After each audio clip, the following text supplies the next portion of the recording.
হয়ে যায়। কিন্তু স্বতন্ত্র স্টেডিয়াম মাদ্রাসার শিক্ষকরা দীর্ঘ ৪১ বছর যাবৎ পরিবারের মুখে হাসি ফুটাতে পারেনি, পরিবারকে সান্ত্বনা দিতে পারেনি, এলাকাকে সান্ত্বনা দিতে পারেনি, তাদের নিজের প্রয়োজনীয় চাহিদা মেটাতে পারেনি। আপনারা আজকে সিদ্ধান্ত নেবেন, আমাদের নেতৃবৃন্দ আপনাদের কাছে গিয়েছেন, আপনাদের অর্ডারে তারা গিয়েছেন, গতকালকে যে ব্যবহার করেছেন জাতি সেটা আজীবন সারা জীবন কিয়ামত পর্যন্ত স্মরণ করবে।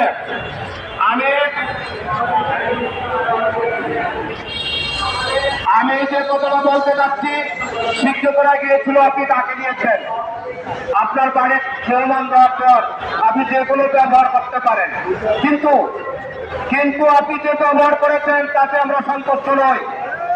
আজকে আমরা চারটি কথা আপনাদের সামনে বলতে চাই। যদি ইবতিদায়ী মাদ্রাসা যে জাতির অকল্যাণ হয় আপনি বন্ধ করবেন, যদি কল্যাণ হয় আজকে ঘোষণা দেবেন, যদি অকল্যাণ হয় বিগত ৪১ বছরে আমাদের বেতন আমাদের পড়ায় খাতায় হিসাব করে দিতে হবে। না দেওয়া পর্যন্ত আমরা মাঠ ছাড়ব না। আর যদি না দেন আমাদের শিক্ষকেরা না খেয়ে অনাহারে অত্যন্ত পীড়িত অবস্থায় এই প্রেস ক্লাব মাঠে অবস্থান করছেন, তাদের মুখে অন্ন ঢালে দেবেন, ভাত দেবেন। যদি ভাত না দিতে পারেন দ্বিতীয় একটা জিনিস দেবেন, অন্তত পিস নিয়ে গিয়ে তাদের মুখে দিতে হবে। সম্মানিত ভাই সাহেব, আমরা আপনাদের খেলার পুতুল না, আমাদেরকে নিয়ে খেলবেন না।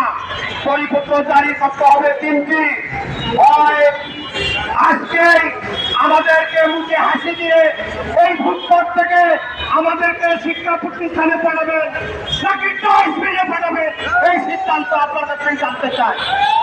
এই সিদ্ধান্ত আপনার কাছ থেকে জানার পর যদি নেগেটিভ আসে তাহলে আমাদের ৪১ বছরের সমস্ত বেতন ভাতা, যে শিক্ষকরা মারা গিয়েছে, যে শিক্ষকরা বিনা বেতনে বিনা পয়সায় অবসর হয়েছে, তাদের সমস্ত হিসাব নিকাশ পড়ায় ঘন্টায় এই প্রেস ক্লাবের মাঠে পুজিয়ে দিতে হবে, নতুবা আমরা মাঠ ছাড়ব না। ৩ নম্বর যে কথাটা বলতে চাই, যদি তাই হয় তাহলে বন্ধ করার জন্য একটা প্রজ্ঞাপন জারি আমাদেরকে কাগজ দিতে হবে। আমরা এখান থেকে সিদ্ধান্ত নিয়ে যাব, সমস্ত ইবতিদায়ী মাদ্রাসাগুলি আমরা বন্ধ করব, সমস্ত মসজিদগুলির আমরা তালা লাগিয়ে দেব। এই মুসলিম দেশে আর ধর্ম শিক্ষার প্রয়োজন না। আপনারা মুসলমান নিয়ে দাবি করেন, মুসলমান হওয়া এত সহজ